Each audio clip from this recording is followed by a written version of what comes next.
মেয়েরা, আজকের এই কথাগুলো মন দিয়ে শোনো।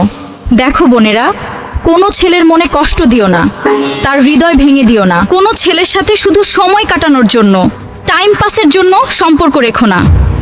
এটা অন্যায়, এটা জুলুম। দেখো মেয়েরা, ইসলামে বিয়ের আগে প্রেম করা হারাম, তাই কোনো হারাম সম্পর্ক ভালোবাসার নামে রেখো না। বিয়ের আগে কোনো ভালোবাসা হয় না, প্রেম হয় না, ওটা হারাম, ওটা জেনা। এ থেকে সম্পূর্ণ দূরে থাকো। তুমি আজ যে ছেলেটির মন ভেঙে দিচ্ছ, সে হয়তো তোমার ভবিষ্যতের ছেলের মতো কেউ।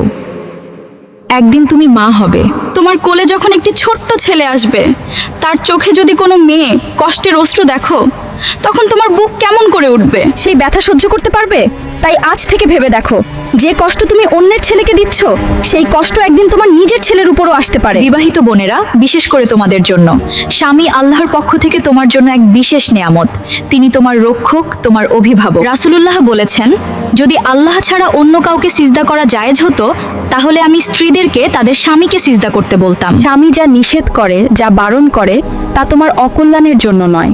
সে তোমাকে ভালোবেসে তোমার ইজ্জত রক্ষা করার জন্য বলে। তার কথার বাইরে যেও না, তার সাথে তর্ক করো না, ঝগড়া করো না। সে যা বলে মন খুলে শোনো, কারণ স্বামীর সন্তুষ্টিতে আল্লাহর সন্তুষ্টি। বাইরে বাজারে অন্যদের সাথে যত মিষ্টি করে কথা বলো, তার চেয়েও অনেক বেশি মিষ্টি, নরম ও ঠান্ডা মাথায় কথা বলো তোমার স্বামীর সাথে। স্বামী যখন ক্লান্ত হয়ে ঘরে ফেরে, তার মনে হাজারটা চিন্তা নিয়ে আসে, তখন তোমার একটু মিষ্টি কথা, একটু আদর তাকে নতুন করে বাঁচিয়ে তুলতে পারে। পুরুষের কষ্ট অনেক গভীর, কিন্তু তারা প্রকাশ করে কম।